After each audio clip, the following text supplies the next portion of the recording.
Hola a todos, bienvenidos a Paredro, el podcast de libros, autores y demás actores del mundo literario. Mi nombre es Camilo Hoyos. Como ustedes saben, muchas veces las ciudades son novelas, son personajes literarios, son espacios mágicos, donde, permítame la palabra, todo se semiotiza, es decir, todo adquiere sentido, todo se llena de experiencia, de significado, y caminar las calles supone un intercambio entre el espacio exterior y el espacio interior. Sobre todo eso estuvimos hablando hoy con un invitado que hacía mucho tiempo queríamos tener, como lo es Andrés Ospina, un autor que no ha mirado Bogotá desde lejos, sino que no se cansa de caminarla, de escucharla, de perseguirla con sus palabras, de vislumbrar sus personajes y descubrir sus mitos. Andrés es escritor, guionista, investigador cultural y autor de un libro que ya es clásico en Bogotá, como lo es Bogatólogo, y sin lugar a dudas, su novela Chapinero, publicada por Laguna Libros. Su trabajo ha cruzado literatura, televisión, radio, memoria urbana, archivo popular, y todo esto lo ha hecho para mostrar que una ciudad también puede leerse como un libro abierto, lleno de voces, capas y secretos. En esta conversación hablamos de Bogotá como laboratorio narrativo, del chisme como forma de conocimiento, de las palabras que delatan una historia social y de la tensión entre el rigor del investigador y la libertad del fabulador. Sin lugar, uno de nuestros autores más significativos y más importantes para lo que ha sido en los últimos, me atrevo a decir, 20 años, la construcción de Bogotá como un espacio literario y un espacio cultural. No olviden que este capítulo, como los anteriores, ha sido editado por Natalia Latorre y pueden conseguir los libros de Andrés Ospina en Cultivo Libros. Bienvenidos. Andrés, bienvenido a Paredro.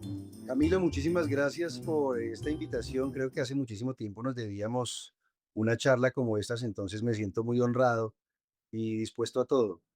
No, que muchas gracias, Andrés. Dices bien, yo desde hace rato quería que estuvieras acá porque aquí admiramos muchísimo la forma como tú te relacionas con la cultura, en realidad. Suena tan volátil esa afirmación, pero aquí en Paredro lo que siempre estamos intentando sugerir es modos en que la literatura se te mete en la vida y se te mete en las venas y en la forma de ver. Y creo que tú has sido un ejemplo muy claro a lo largo de estos años de no solamente qué saber de los lugares, sino cómo hablar de los lugares. Y sobra decir, cómo no mencionarlo, que ya nosotros nos conocíamos desde esa remota semestre en que arrancamos literatura con nuestro querido Hernando Cabarcas. Entonces, de allí también hay un componente de hacia dónde se puede llevar la literatura. Así que bienvenido, Andrés, es un gusto que estés acá con nosotros y quiero arrancar. Hay un elemento que no podemos dejar por fuera, Andrés, y es la forma como tú has encontrado en Bogotá una forma de interlocución. Me parece que eso es fundamental de recepción, de proyección, no sé qué palabra poner, pero quisiera arrancar por ahí. Hay un momento preciso en que te diste cuenta de que Bogotá no era solo un lugar donde vivías, sino que era el material del que ibas a trabajar. Creo que hubo varios momentos en ese camino de hacer de Bogotá, por alguna razón, un espacio, una inspiración y una protagonista de mi obra. Y yo creo que lo que sucedía era que yo estaba buscando un laboratorio donde trabajar y lo que tenía más a la mano realmente era mi ciudad. Creo que después de pensarlo por muchos años, lo que terminó pasando es que yo acudía a la herramienta que me era más fácil y que me costaba menos trabajo. Y Bogotá se convirtió en un laboratorio donde hacer etnografía, donde encontrar personajes, donde hallar explicaciones, donde ver en el urbanismo y en la ciudad misma un alma que nos contagia, que nos muestra cómo son los tics a los que debemos acudir, cómo nos moldea. Y creo que fue más una casualidad, ahora que lo pienso. En algún momento de la vida yo daba otras explicaciones, decía que en mi infancia había empezado a ver telenovelas donde Bogotá era protagonista y también a leer algunos libros donde Bogotá era protagonista. Concretamente estoy hablando de los libros de Álvaro Salón Becerra, pero hoy lo que te puedo decir, para ser muy honesto, es que Bogotá se convirtió en una protagonista de mis obras porque era lo que menos desconocía y lo que más tenía a la mano. Y quizá en ese momento no tenía el presupuesto ni la valentía para irme por el mundo buscando historias, así que preferí hacer de mi ciudad ese espacio donde encontrar historias, encontrar personajes y encontrarme a mí de pronto también como un espejo. Andrés, ahí hay una pregunta inevitable y es que estoy volviendo ese recuerdo por el que arrancamos 1998, estudiamos literatura. A mí me cuesta un poco recordar cuál era la Bogotá literaria que nosotros teníamos o la Bogotá artística que podíamos habitar en el centro donde estaba la universidad o la Candelaria. Creo que esa era de hecho unas constantes reflexiones que nos preguntábamos dónde está esa ciudad que habitamos, porque claro que teníamos imágenes en otros lugares. Me acuerdo muy bien de Opio en las nubes, que era una novela urbana, pero era mar, era un Bogotá con mar. ¿En qué momento empezaste tú como a relacionarte? Acabas de mencionar a Salón Becerra, pero me interesa muchísimo eso. ¿Bogotá para ti, por ejemplo, siempre fue un itinerario de lectura o se te metió a partir de la experiencia y que hubo algún momento que recuerdas que tú dijeras, esto es Bogotá? Yo traté de que lo fuera siempre porque me parecía muy seductor leer y encontrarme en aquello que leía, encontrar sitios que conozco, pensar en seres que me pueden resultar familiares, en acentos que me pueden resultar familiares, y da la coincidencia precisamente de que cuando nosotros estábamos estudiando literatura, hubo una generación importante de escritores que tenían a Bogotá como uno de los grandes inspiradores y detonantes de lo que escribían. Y hoy estoy hablando de nombres que son muy conocidos y que ya se encuentran dentro del plano de la veteranía y de esos seres monumentales. Hablo obviamente de Santiago Gamboa, hablo de Mario Mendoza, hablo de Chaparro también, que lo mencionas, y hablo de una obra que por lo menos en mi grupo de compañeros de la universidad era muy celebrada, cuyo nombre es Sin Remedio. Obviamente pues uno la tiene como uno de esos textos canónicos de la literatura hecha en Bogotá, y creo que en toda esa vida que uno tiene en la postadolescencia o en el comienzo de la infancia, si uno quiere meterse en un personaje, uno puede sentir que es Ignacio Escobar muchas veces. Es decir, así como todos en algún momento de la adolescencia quizá quisimos ser Juan Pablo Castel, creo que todos queríamos vivir la vida de Ignacio Escobar en aquellos años universitarios. Esto además, sumado a algunos personajes que fueron influencias en la vida de uno. Hay un profesor que compartimos nosotros y escritor también, que es Manuel Hernández Benavides, un Claro que sí. a un grupo de seguidores, digamos, eso que uno podría llamar un profesor vedette, como una especie de Humberto Eco guardando proporciones a la colombiana, y él era alguien que empatizaba mucho en sus clases de escritura, enfatizaba temas que para mí después fueron importantes. Nos hablaba, por ejemplo, del carnero, de Freile, del carnero como tal vez esa obra fundacional de la novela en Bogotá, y él nos invitaba a leer sobre Bogotá, y gracias a él conocí un buen número de cosas que me pareció que podían servir de camino de inspiración y sobre todo de certeza de que Bogotá no era esa ciudad aburrida y prosaica donde a uno le decían que vivía, porque la Bogotá en la que nosotros crecimos, que fue la Bogotá de los 80 y de los 90, era en el imaginario colectivo una ciudad muy fea, muy gris, muy hostil, muy antipática.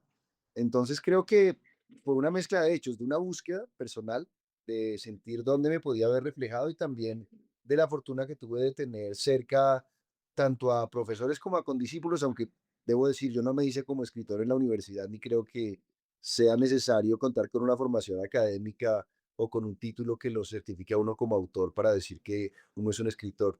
Pero hay algo que mencionas y saludamos acá, si nos llega a estar escuchando Manuel Hernández, que claro que sí, taller de narrativa, el Ulises también me acuerdo que lo dictó, pero había una particularidad y aquí es más que Manuel, pero por supuesto su metodología, y es que, y por eso te lo pregunto, porque una clase de Manuel, yo tengo el recuerdo en que era una clase en la que uno aparentemente estaba invitado más a la experiencia de lo vital que la experiencia intelectual del pensamiento, ¿sí me entiendes?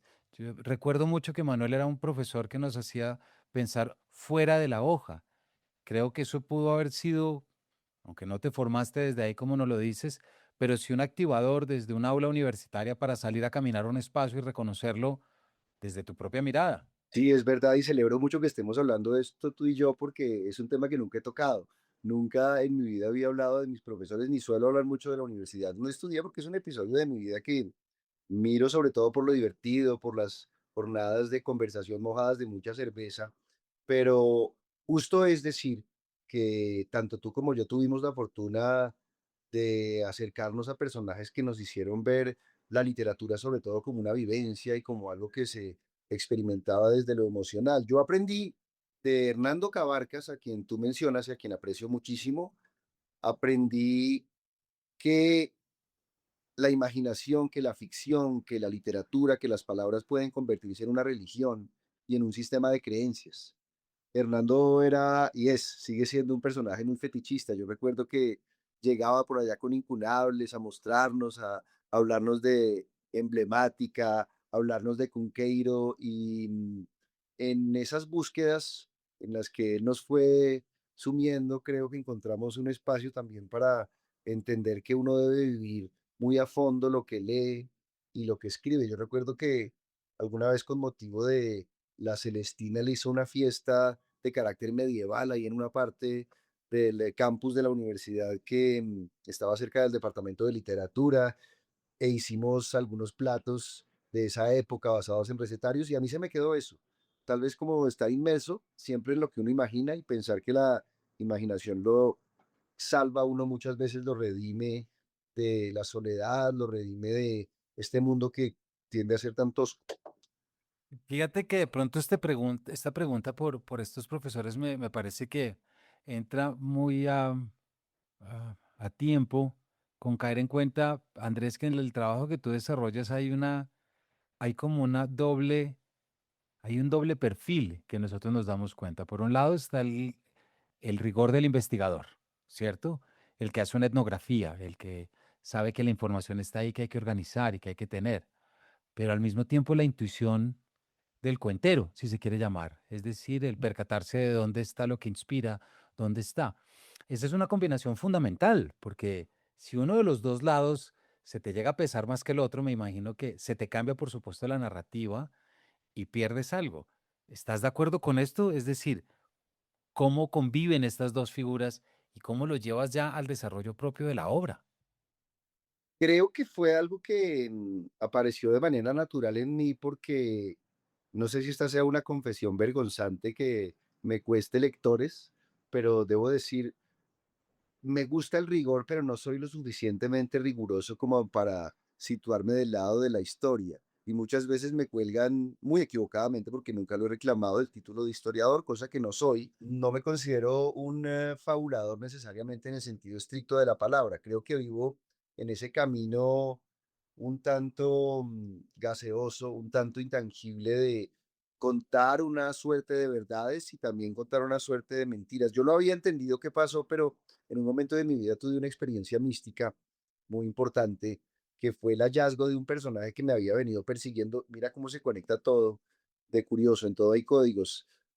Por Hernando Cabarcas yo conocí la Biblioteca Nacional de Colombia. La primera vez que yo fui a la Biblioteca Nacional de Colombia fui por Hernando Cabarcas y en algún momento me comencé a visionar porque descubrí que ahí había hemerotecas y que había una colección en ese entonces que uno podía consultar en físico y alguna vez algo prendido, borracho, realmente yo llegué a la biblioteca, obviamente me había comido unas mentas, pedí un periódico de 1935, de junio o julio de 1935, y encontré una historia de una mujer cuyo nombre era Minta Munar, que se había suicidado en su quinta de Chapinero, y a mí eso me pareció maravilloso. Decía, de un balazo se suicidó anoche a Minta Munar en su quinta de Chapinero y contaba lo que puede ser quizá una nota necrológica, difícil detectivesca, y al final decía que en los bolsillos de ella se habían encontrado unos versos del ya famoso Bate, el famoso poeta Rodrigo de Arce.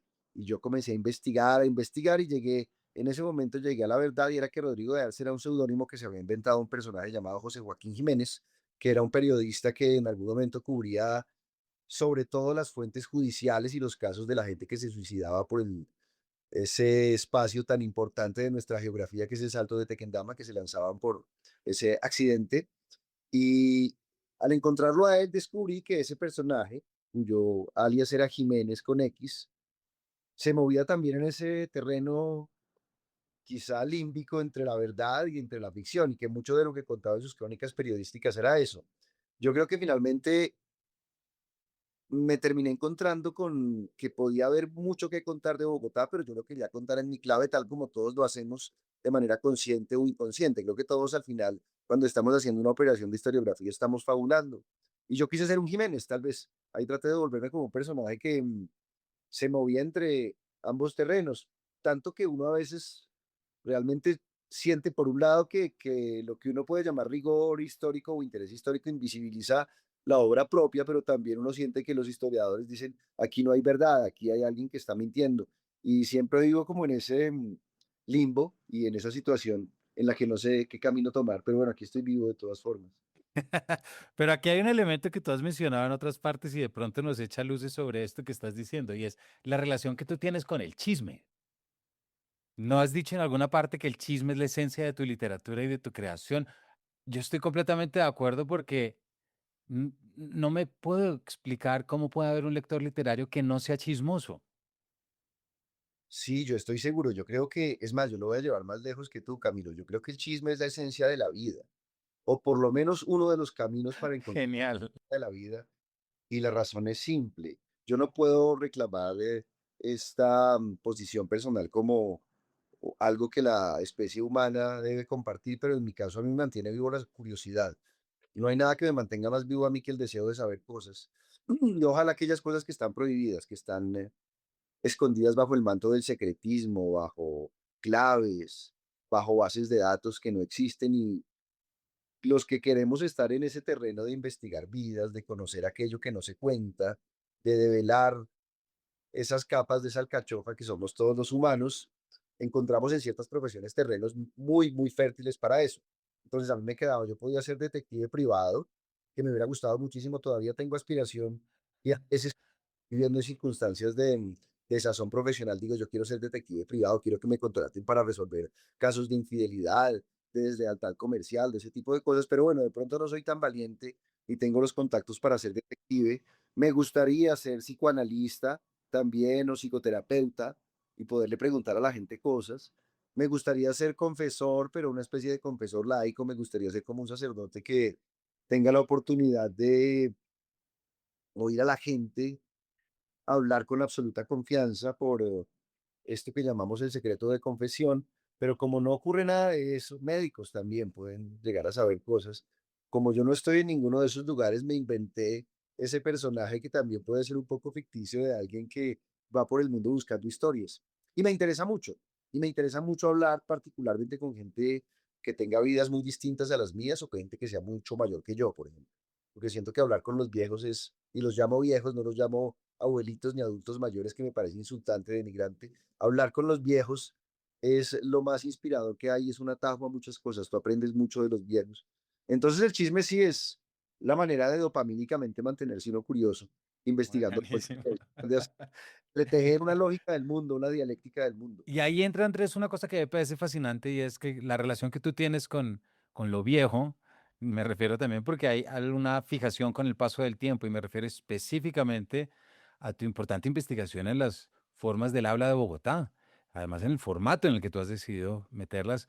Quien te conoce sabe que hay dos palabras. Sobre quiero que nos detengamos un poquito para ver dónde termina todo ese interés, como lo es el bogotálogo, pero también el bogoráculo. ¿Cierto? ¿Por qué no nos cuentas? Porque claro, quien busca historias se encuentra con palabras y quien las escucha se encuentra con expresiones. ¿En qué momento te empezó a llamar la atención no solamente la historia como tal, sino la forma como la historia se contaba y la forma como el bogotano hablaba? Y ojo, a quien nos está oyendo, recuerden que Bogotá tiene esta supuesta fama de ser el mejor español hablado del mundo, que no tenemos acento, cuántas otras construcciones, por lo que es esencialmente importante recordar en el momento en el que tú dices, yo quiero ver cómo se desarrolla esto y qué puedo encontrar. Yo te decía hace un rato que una de las cosas que me mueve a mí en la vida es pensar que la ficción es casi como una religión y que el mundo de la imaginación es como una religión, es un universo que uno crea alrededor de sí para sobrevivir. Y asimismo me parece que la palabra es el conjuro que le permite a uno sobrevivir en ese mundo, lo que uno declara con sus palabras y la forma como uno se comunica y la forma como uno enuncia las cosas, les da sentido a esas cosas y les da una identidad. Y a mí desde siempre me interesó el tema de la palabra. Mi familia es de crucigramistas y es de diccionarios y creo que recibí algo, aunque no soy crucigramista, sí de aprecio por esos formatos donde se descubren las cosas. Y en algún momento, y esto cambió mi vida, hay una convocatoria del Instituto Distrital de Patrimonio Cultural para hacer un diccionario cachaco. Eso era lo que decía exactamente la convocatoria. Y a mí se me ocurrió un proyecto que pensara a Bogotá no solamente como un espacio cachaco, sino como un espacio de migraciones, como un espacio donde cohabitamos personajes de múltiples procedencias, de múltiples generaciones, con múltiples condiciones sociales y económicas, y sobre todo no pensar eso como un diccionario formal, sino como una especie de afán de hacer literatura desde definiciones, lo cual suena quizá muy pretencioso, pero más que definir como lo haría un filólogo, como lo haría un lingüista, lo que queríamos era mostrar una mirada de ciudad a través de sus palabras. Y comenzamos a trabajar ese tema. Yo creo que primero buscando un proyecto lindo que hacer, que afortunadamente fue escogido, y segundo, tratando de conjugar cosas que me interesan, que son el diálogo intergeneracional, permitir que tú puedas comunicarte con otras generaciones a través de palabras que se han ido, el entendernos desde la diferencia, que me parece muy importante. La palabra tiene otra magia importante, que es la posibilidad de hacer conciliaciones. Uno con la palabra concilia hace transacciones, también se insulta si quiere, pero con la palabra uno concilia. Y por otro lado, el hecho de entender la historia a través de lo que decimos y de psicoanalizarnos, si es el caso. Yo no soy un experto en psicoanálisis, estoy haciendo un uso algo irresponsable de ese término porque no es algo de lo que yo sepa, pero digamos analizarnos o entendernos en una matriz de cómo la palabra dice cosas de nosotros. Y una vez más, como Bogotá es la ciudad que menos desconozco y es el lugar donde estaba, pues me resultaba mucho más fácil como campo de acción hacer Bogotálogo. Un libro que me persigue mucho porque usualmente me llaman a hablarme de tu libro, me dicen, quiero hablar de tu libro. Y yo les digo, ¿de cuál libro? Tengo un par de libros más, de Bogotálogo. A veces siento que mi nombre se ha casado mucho con eso y eso trae consigo mucho bienestar, pero a veces también trae consigo la idea de sentirte atrapado en tu propia caricatura, Camilo. No, y te puedo entender porque precisamente traigamos el comentario. Cuando hablamos de este capítulo, lo primero que dijimos fue, no lo hagamos únicamente sobre Bogotálogo porque tiene razón, la lengua embauca, pero también no permite ver todo lo que está detrás. Pero hay algo que sí quiero quedarnos un momentico más. Andrés, arranca la investigación, arranca la aventura. ¿Recuerdas cuáles fueron esas palabras o expresiones que te sorprendieron y que dijiste, pucha, qué maravilla estar en esto? Hay varias cosas que me sorprendieron del proceso de creación de Bogotálogo. Una es que existe un ADN adherido a nosotros que finalmente ha hecho que cambiemos muchas veces de nombre para los mismos males, pero que lo sigamos ilustrando con distintas palabras. Es decir, es evidente que hay unas costumbres que son, yo no creo que necesariamente bogotanas. Yo creo que Bogotá en muchos sentidos es un compendio de Colombia, porque somos muchas cosas, somos la suma de muchos seres, la sumatoria de muchos saberes, de muchas formas de pensar, pero a lo largo de toda la historia hay cosas que siempre han existido. A lo largo de toda la historia siempre ha habido, por poner un ejemplo, eso que llamamos gomelada o inconsciencia de clase. Eso siempre ha existido un desprecio sobrenatural por nuestro acervo indígena. Mucha gente lo ha mirado con muchísimo desprecio. Fíjense ustedes cómo se va, por ejemplo, una palabra como indio, que ni siquiera es indio, ¿no? Porque indio es el nativo de India, pero el emplear indio como indígena en primer término y segundo, el emplear indio como una fórmula de insulto y el hecho de que eso dé la vuelta en escenarios como los de tiempos presentes y hace poco cuando empezó la telefonía móvil en Bogotá, la gente se refería a los teléfonos celulares de gama baja, como dicen ahora, como flechas, porque las llevaba cualquier indio, pues sigue siendo esa perpetuación de Ya. ese homenaje, como también me sorprendió ver que en la toponimia, en los nombres de muchos vecindarios o de barrios o de localidades que antes eran municipios cercanos a Bogotá, uno descubre muchas cosas. Soacha son nombres que le dicen a uno cosas, Soacha Varones del Sol, por ejemplo, y que realmente mucho de lo que pensamos sobre nosotros tampoco es verdad. Es decir, ese tema de que los habitantes de Bogotá hablamos el mejor castellano del mundo, que me parece discutible desde todo punto de vista, primero porque no creo que haya alguna forma correcta, no hay una forma Oh, correcta ni una claro. forma perfecta de hablar castellano, hay muchas formas de apropiarse del castellano y el hecho de que haya un ente rector un poco burocrático que es la RAE, que diga esto se dice y esto no se dice, no implica que no podamos hablar de cierta forma, y más bien dice mucho de lo arribistas que somos y de esa pretensión que tenemos de creer que porque estamos en el centro y no somos tropicales, cosa que creemos que no somos, estamos siendo más rigurosos con la lengua, ¿no?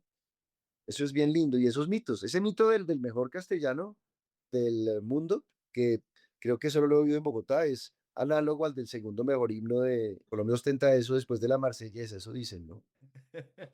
Y esas grandes palabras que siempre se asocian a nuestra cultura, como flora y fauna exuberante y todas estas cosas que siempre van tan conectadas. Me parece muy interesante lo del arribismo y te iba a preguntar eso, es porque nosotros tuvimos un presidente, filólogo, traductor del latín que en 1904-6 se ufanaba de nunca haber salido de Bogotá, por ejemplo, bajo esa influencia, tú me corregirás, más inglesa que francesa, ¿no? Este anhelo de ser como un Londres cuando en realidad eran Atenas, en fin, bla, bla, bla, etcétera, todo lo que puede salir de allí, pero evidentemente el estar posicionados en las montañas, creo que ha dado mucha particularidad a la cultura y al habla bogotana para bien y para mal. ¿Crees que en nuestro caso ese aspecto geográfico ha aparecido en tus investigaciones como una narrativa o como un puente para poder entender cosas? Sí, evidentemente sí, es algo que nos toca mucho. Creo que algo de lo que no somos muy conscientes es, por ejemplo, que los cerros de Bogotá le dan un marco maravilloso a la ciudad. Es un referente que uno tiene en la cabeza siempre y en el corazón y que uno no percibe todo el tiempo. Es una cosa maravillosa, como también lo es que el clima cambiante de Bogotá, porque Bogotá es una ciudad que se piensa, yo creo que más fría de lo que es. Y ese mito que existe alrededor de la nevera, que obviamente tiene cierto sentido cuando uno ha estado viajando un tiempo por tierras cálidas. Yo anduve y espero volver pronto por Mompox, que es un lugar que estoy buscando como sede y cuando volví me congelaba. Creo que la naturaleza bogotana sí es un protagonista y dice mucho de lo que somos, de nuestra incertidumbre. Incluso los ciclos del tiempo en una ciudad como Bogotá. Bogotá se repliega muy temprano. Bogotá es una ciudad muy madrugadora porque aprovecha la luz de día, como en el campo, y dando las 6 o 7 se suele guardar porque no encuentra la manera de estar cómodamente en la calle sin morirse de frío. Y la gente no se toma la noche en Bogotá. Y en Bogotá no hay cafés abiertos como puede haber en otras ciudades como Buenos Aires, donde te tomas algo afuera. Entonces creo que esa geografía sí dice mucho de lo que somos y de cómo sentimos la ciudad. Y es bueno percatarse de eso. Es bueno percatarse de eso también, de lo que dice eso de nuestro clasismo. O sea, oye, piensa tú, por ejemplo, Camilo, en esa expresión tan clásicamente del centro del país, puede que no sea del todo bogotana, pero esto de la gentecita bien de tierra caliente, o esa tendencia de la gente de Bogotá a suponer que toda ciudad que no tenga determinado número de habitantes es un pueblo, a cómo tenemos demarcados como temas geográficos, adscritos a la geografía, los estratos. La gente se define por su estrato, la gente no te dice, tú vives en un inmueble estrato 6, estrato 3, estrato 2, estrato uno, sino tú eres estrato uno. Es decir, te determina una modalidad de clasificación que tenía pretensiones urbanísticas y que acabó, perdón, trazándonos por todas partes. No creo que de la mejor manera. Quiero aprovechar esto, Andrés, que nos estás diciendo. Tengo aquí a la mano la revista cultural de la Universidad del Norte, el monográfico de Álvaro Cepeda Zamudio, que está cumpliendo 100 años para la audiencia. Vendrán muchas cosas de Cepeda Zamudio aquí en Paredro, pero es muy interesante porque esta es una entrevista del 10 de junio del 67 y eh, toda la pregunta que le hace Daniel Samper es alrededor de cómo es la cultura caribe y cómo y por qué la cultura caribe está haciendo tantas cosas buenas. Y de repente dice, pregunta Daniel.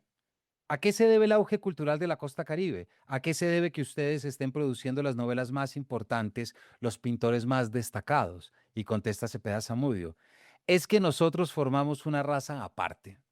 No somos trascendentalistas. No perdemos el sentido de las proporciones porque estamos al nivel del mar y no en una montaña.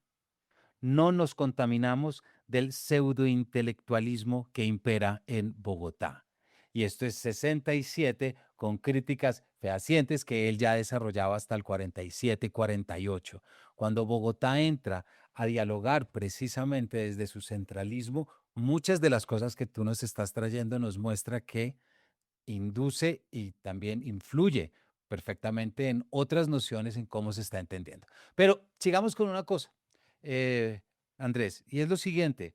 Están los libros, por supuesto está tu novela Chapinero, que gana premio, vamos a ir ahora, pero hay algo que me parece que es fundamental y es ese programa Callejeando de Canal Capital, la forma como ya mezclas. ¿Cómo ha sido tu búsqueda de cuál es el mejor lenguaje para hablar de tu fascinación por Bogotá, pero también de tu información de Bogotá? ¿Ha sido el libro? ¿Ha sido el radio? ¿Ha sido la televisión?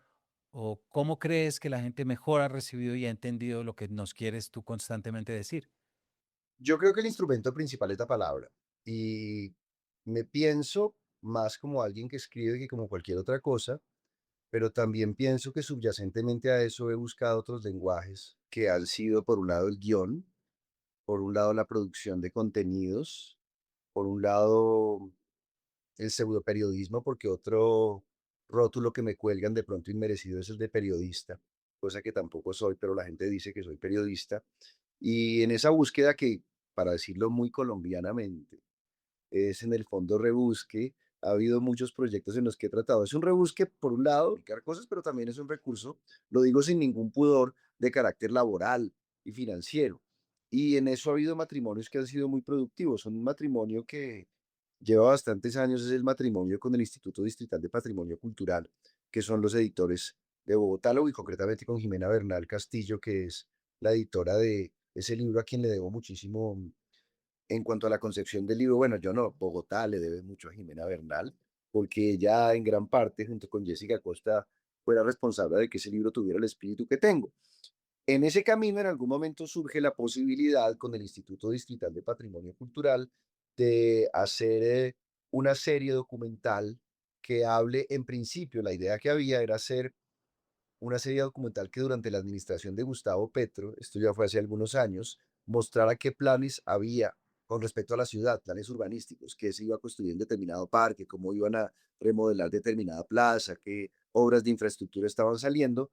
Llaman a Juan Camilo González, el director de Callejeando, y le dicen, queremos contar eso, y Juan Camilo dice, no, contemos una historia que nos sirva no solamente para presentarle a la gente lo que viene, sino lo que fue y generemos aquí una ficción de que hay un personaje que tiene un baúl de fotos que le heredó su abuelo, quien era un aficionado, un seguidor entusiasta de los progresos materiales de su ciudad y que los deja registrados en fotografías.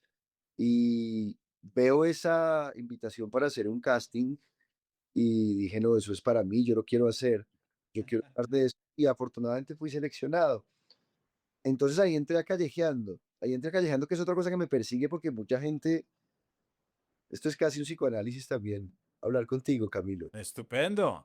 La gente cuando se encuentra conmigo supone que yo soy el personaje de Callejeando y que el bogotanólogo, que es un personaje que crearon para Callejeando, es algo que me supera a mí o que yo estoy cubierto bajo ese sombrilla. No, esa es una parte de mi vida, pero la gente sigue creyendo que yo soy ese personaje de Callejeando y que mi abuelo realmente existe y que yo soy cachaquísimo, cosa que no es verdad. Mi abuelo ya no existe, falleció hace un año y medio, pero en mi familia no venía de Bogotá, por ejemplo, que la gente asume que yo soy el arquetípico y el caricaturesco cachaco, no, no lo soy.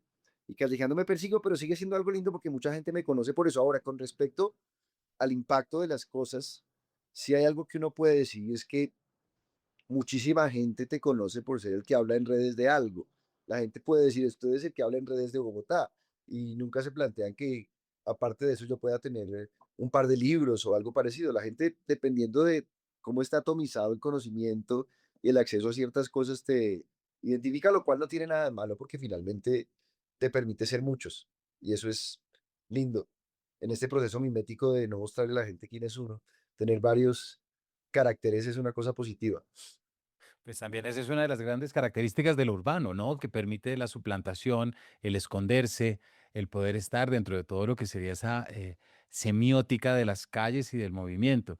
Hay algo frente a eso, Andrés, y aprovecho que el tiempo pasa, pero hay algo que también creo que está muy claro en tu obra y también pues se ve en otras narrativas urbanas, digamos, pero la tuya es por supuesto la bogotana y es cuánto se comunican o cuánta tensión puede haber entre una especie de Bogotá oficial, que sabemos que está allí, pero al mismo tiempo de una Bogotá del marginal, de una Bogotá de los personajes particulares que da. Recuerdo, te voy a poner un ejemplo, recuerdo mucho una de las obras que yo más trabajé para mi tesis doctoral, que fue sobre París, fue el tableau de París, las noches de París, tanto las noches de París como el cuadro de París de Retif de la Bretonne y de Luis Sebastián Mercier, que fueron los dos a finales del siglo XVIII que salen a caminar a ver la ciudad, a entenderla, ¿no?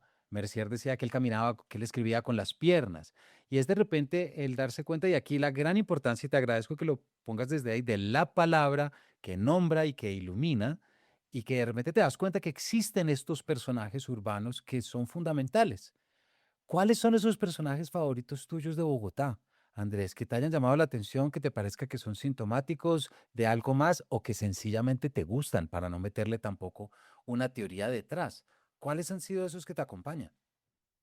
Usualmente me gustan esos personajes que no han sido tan vistos por la oficialidad. Y ahí me parece que tocas algo importante y es el par de personajes que tú mencionabas buscaban lados B, buscaban la noche, buscaban escenarios que están mucho más allá de las guías turísticas, porque la gente en la mente suele tener a una Bogotá extremadamente estereotipada y reduccionista. Con mucha regularidad a mí me entrevistan en ciertos medios para hablar de Bogotá. Cuando hay un aniversario me buscan de fuente a preguntarme por el ajiaco con pollo o por la gata golosa o por otras cosas y usualmente me doy cuenta de que la mente incluso de periodistas que cubren la fuente de Bogotá, Bogotá es el estereotipo que a ellos les han vendido y la gente se quedó con una idea de la cachaquería. Por ejemplo, la gente cree que Bogotá es la ciudad de los cachacos, cosa que dejó de ser hace muchísimo tiempo. Entonces, los personajes que yo he buscado me gustan sobre todo desde la marginalidad. Es la gente con la que me gusta mucho más hablar, es la gente con la que sostengo conversaciones más llevaderas y más productivas, porque finalmente es gente que ha habitado la ciudad sin esa pátina que ponen de tanto glamour o de tanta apariencia. Entonces me gusta mucho pensar en personajes y mucho de lo que he construido escribiendo han sido personajes así. Te hablé hace un rato de Jiménez, que creo que es uno de los personajes predilectos de la Bogotá de ahora. Te puedo hablar de personajes que en algún momento rodearon la ciudad, como Gabriel Antonio Goyeneche Corredor. Te puedo hablar de personajes que han inspirado una manera de mirar la ciudad. En este momento se me ocurre de los vivos, Ricardo Rondón, que es un cronista, creo yo, de los más excelsos que tiene nuestro país, que durante muchísimo tiempo estuvo al frente de las ediciones del Espacio y que trabaja de una forma muy particular. Pero sobre todo me gusta raspar las cosas más allá de la superficie y buscar la calle. Cuando me plantean cualquier situación o me pintan un plan de carácter absurdo, donde vaya a encontrarme con gente que no se parece a mí, donde vaya a encontrarme con vecindarios que no conozco, eso creo que es lo que termina por seducirme más.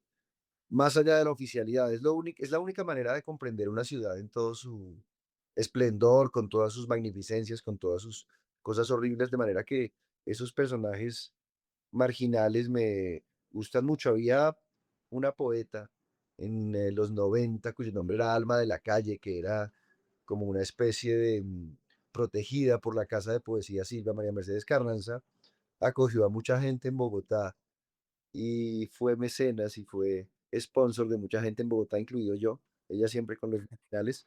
Y pienso también en esos seres, en esos personajes que tú te encuentras y que tienen mucha vida, la gente que habita calle, me interesa muchísimo. Creo que en muchos casos, si bien obviamente es una situación difícil, la gente que habita calle escoge vivir a Bogotá desde sus reglas, desde un conjunto de reglas y desde un sistema de valores que se escapa de aquello que le fue impuesto.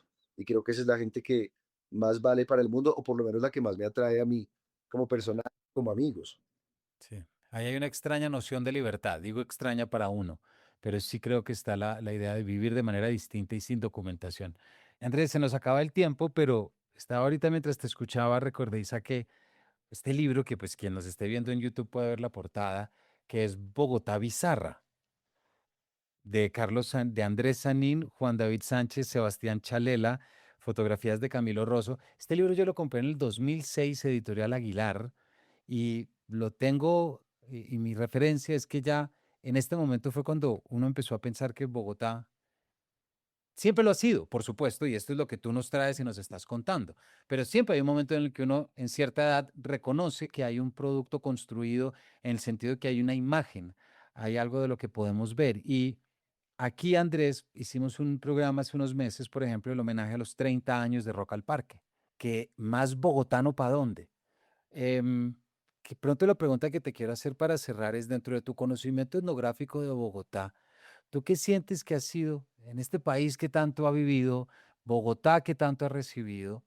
¿Cómo entendiste tú ese momento en el que Bogotá se desarrolla como un modelo cultural y aquí entra, por supuesto, IDARTES, las cosas públicas que permiten beneficiar, pero tú has visto un crecimiento sostenido en el tiempo de lo que supone la identidad bogotana? ¿O es esto algo con lo que todavía nos cuesta un poco relacionarnos? El siglo XXI trajo una mirada distinta sobre Bogotá y yo creo que hay muchas razones que llevaron a que eso ocurriera. Creo que cuando comenzamos a pensar que Bogotá, la Bogotá, yo no voy a hablar de las administraciones de Bogotá porque es un tema espinoso, pero en algún momento a comienzos del siglo XXI había, Pero lo puedo decir yo para que quede la claridad en el sistema. Yo sí creo que es claro, muy importante lo que fue Mocus, lo que fue Peñalosa, es decir, unas personas que llegaron y bueno, y antes Castro y todo, una serie de alcaldías que están desarrollando esto que seguramente de lo que tú vas a decir, lo digo yo porque soy el comentarista, entonces puede que no sea tan, tan no lo puedo importante. decir, me obligaste a decir la verdad, no tengo ninguna afiliación con ninguna de esas administraciones, unas me caen peor que otras, debo decirlo también. Me he pronunciado públicamente alrededor de cosas con las que no estoy de acuerdo, pero creo que sí, en algún momento hubo una mirada de esperanza que cambió y hubo una reacción valiosa de parte de mucha gente que comenzó a interesarse por Bogotá en el cine, en la música, comenzó a haber festivales que se consolidaron, como el caso de Rock al Parque. Hubo una quizá ebullición importantísima del teatro con el Iberoamericano en algún momento, y creo que a finales del siglo XX y comienzos del XXI había una mirada muy amigable sobre Bogotá que se sostiene. Creo que todavía hay mucho que explorar. Creo que en este momento se está instrumentalizando muchísimo a la cultura como un elemento. Esto habría que debatirlo. Esto implicaría hablarlo largamente y creo que sería motivo de otro Paredro podcast, pero siento que de todas maneras, el solo hecho de que exista esa disposición a mirar ya es valiosa, porque en algún momento ni siquiera nos atrevíamos a mirarnos. Y siento que hoy estamos asistiendo a un momento en que hay que tener tacto en la manera como administramos el arte para que no se convierta en una herramienta política que finalmente siempre ha tenido el potencial de serlo. Y eso ocurre con la música, con el teatro, con la cinematografía. Hay un montón de factores ahí, pero creo que la labor, honestamente, y más allá de todo, de muchas secretarías de cultura no se ha hecho mal y que ha habido cosas que son valiosas y avances con respecto a la Bogotá en la que yo nací. Así es, Andrés, en la que tú naciste y en la que muchos que nos están oyendo pues están pensando en lo que ha sido ese desarrollo. Y yo tengo 47 años y es claro que uno tiene una Bogotá muy clara, recordando muchas cosas desde las bombas, desde el auge, desde todo lo que supone.